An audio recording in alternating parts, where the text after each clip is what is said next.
Gentlelady yields back. I now recognize Mr. Moulton for 5 minutes.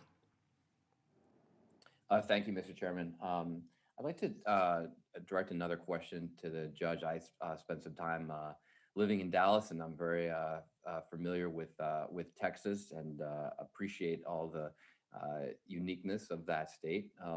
You stated that you don't believe, in your personal belief at least, that the Texas Central Railway will make an operating profit, that it will require continued subsidies after construction is complete. Um, does your highway system and airport system require continued subsidies? I mean, Congressman, yeah, thank you for your question, first off. And of course, highways and airlines and airports, I'm sure receive, I mean, highways in Texas, of course, are primarily built by TxDOT along with federal funds.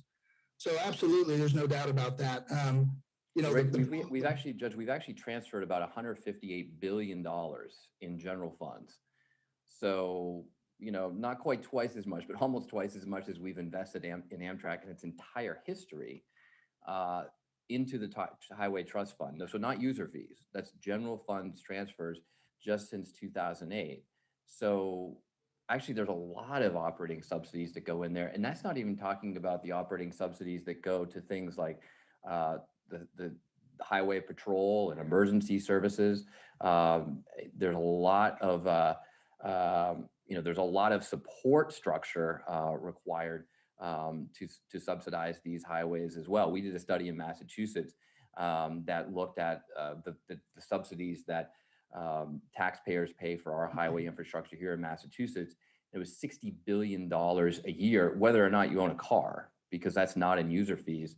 And I know that I-45 between Dallas and Houston is the second deadliest stretch of highway in the entire country. So you look at what they're planning to build there, it's pretty significant. Are you familiar with the plans to widen I-45 and make other highway improvements between Houston and Dallas, and how much those will cost? Yes, Congressman, I am familiar with the projected cost of the expansions, and there is a cost to transportation. There's no doubt, and subsidies.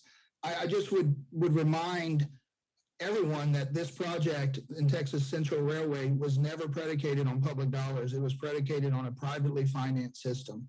So Yeah, I think no, it's I understand that, Judge, and I agree that that is how the project was initially sold. It's interesting, you never hear a highway project being sold on private investment, because frankly, the business community does not see a return on investment for highway projects, except in very rare circumstances with toll roads.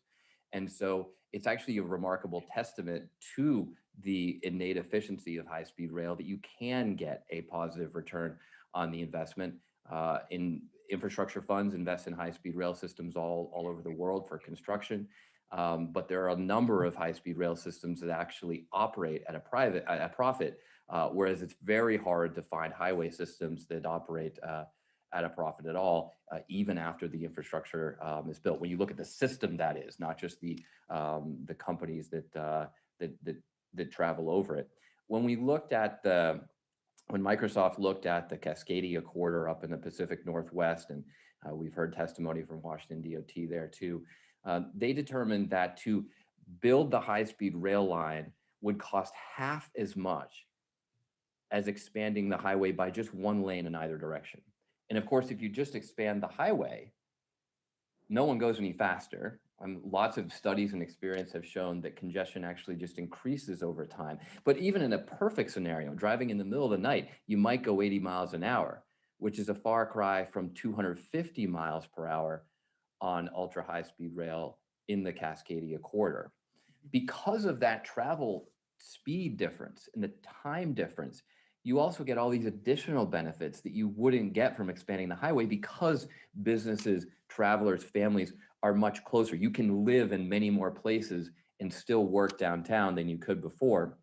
They've estimated about $350 billion in economic benefits if you build that high-speed rail system. And so just do the math. I mean, if you want to build high-speed rail for half the cost and you get $350 billion in additional benefits, that seems to make a lot of sense. But there's another thing that, and then by the way, these same estimates apply to California.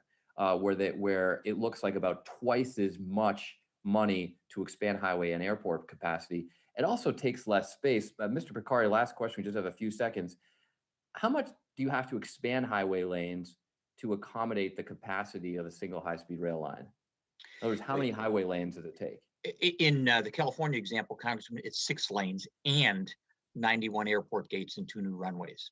Okay, so that's going to take a lot of space and Yes, a it is. lot more farms and houses, as my colleague from California was mentioning, than building high-speed rail. That's Mr. correct. Chairman, I yield back. I thank the gentleman, and as after I recognize